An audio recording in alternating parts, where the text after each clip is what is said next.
Hey, Sean, thanks so much. Fantastic show. I am Laura Ingraham, and this is the Ingraham Angle. We have a lineup tonight that you do not want to miss, not a single moment. The Trump administration is causing Democrats to lose their minds again, announcing it plans to ask, wait for it, a citizenship question on the 2020 census. How dare they? Plus, a beloved figure on the left is revealing what we already know and what we know that liberals think deep down about guns and the Second Amendment. And the PC mob puts one of America's most important historic figures at the top of its target list. But first, the all but forgotten American tragedies. That's the focus of tonight's angle.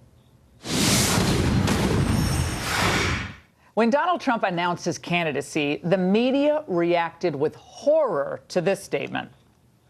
When Mexico sends its people, they're not sending their best. They're sending people that have lots of problems, and they're bringing those problems with us. They're bringing drugs, they're bringing crime, they're rapists, and some, I assume, are good people. While many, some at least, quibbled with the formulation the president made there, they knew what he basically meant. Maybe he shouldn't have singled out Mexico. People are coming from a lot of places doing us harm. And I'll tell you tonight, there is continuous and sad evidence to substantiate his claims of the underlying crimes. Every day in this country, there are fresh American tragedies to report on. American citizens brutalized, abused, murdered by illegal aliens. Yet most of these stories are buried at the back of the local metro sections in your local papers. And most of them are never heard on national news broadcasts. Well, the media, they're too busy doing what? They're capturing every utterance of a few specific porn stars. So tonight, we're going to report on a handful of these American tragedies. In San Diego, a Mexican illegal alien, Constantino Banda Acosta, after a night of drinking, was charged with running a stop sign and slamming into a family's vehicle. A little boy in the back seat of the vehicle suffered serious head trauma and now has cognitive issues. Acosta fled the scene. In addition to being an illegal alien, Acosta had been deported 17 times. Yes, 17. Last week, a judge declared a mistrial in his case because they couldn't establish if it was he or the illegal alien in the car with him who was actually behind the wheel at the time of the crash. Thankfully, he was turned over to federal custody following the mistrial. But given California's sanctuary state laws, I expect he's going to find his way back into the Golden State. And then this. In Fairhope, Alabama on Sunday, a twice-deported alien, Jose Luis Alonso de Leon, is accused of crashing his truck into a local woman who was on her bike, and they killed her. Alonso de Leon was also drunk. He, too, fled the scene of the crash. Authorities later found him in possession of a stolen gun and believe he's used 7 aliases in the past. So they're now investigating his criminal history. A law enforcement official and the sister of the victim will join us in just a few moments. And last Friday, in the suburbs of New Orleans, at 2 in the afternoon, this charmer sauntered into a Walmart. His name is Billy Yo Boudier Herrera. He allegedly approached a mother and her 2-year-old child with a machete. He told the mother if she didn't listen to his instructions, she and her child would die. He then tried to kidnap the infant. The mother resisted and hid with her baby behind the deli counter.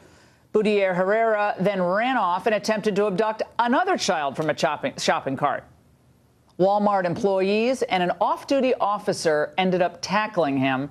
He's charged with kidnapping, aggravated assault, and an immigration detainer has been placed on him.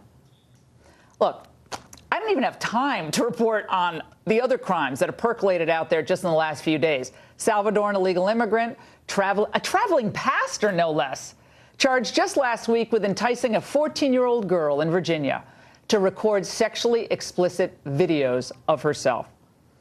Investigators believe this freak may have victimized many others. Or the Guatemalan, twice deported illegal who allegedly raped a teenage girl. He posted bail in February and escaped before ICE could detain him. Or the illegal in Dallas, who's charged with smothering a senior citizen and maybe, according to authorities, a serial killer. This only scratches the surface of crime committed on a daily basis by those who should have never been in this country in the first place. Every life lost, every child harmed, every woman abused are victims of not only the criminals who committed those crimes, but also of the government that allowed criminals to enter this country in the first place. And frankly, I'm sick of this argument. I don't really care what percentage of illegals in the United States commit crimes and what percentage doesn't. Even one American life lost at the hands of an illegal is too much. It is unacceptable. And contrary to what the media tell us, those who have flouted our laws and the families they've dragged with them are criminals. The people who cross this country's border are criminals. They are not victims. Our policymakers, they're supposed to represent us, address our needs, not cater those of illegal immigrants. Donald Trump understands this, and he's right to step up enforcement across the board. The American workers, American taxpayers, I think are really tired of feeling like second-class citizens in their own country. Like they're the interlopers as illegal immigrants brazenly demand rights and legal benefits. That dynamic is starting to change because of President Trump. We Americans and all you hardworking legal immigrants out there must demand that lawmakers stop protecting the lawbreakers and start protecting us. And that's the angle.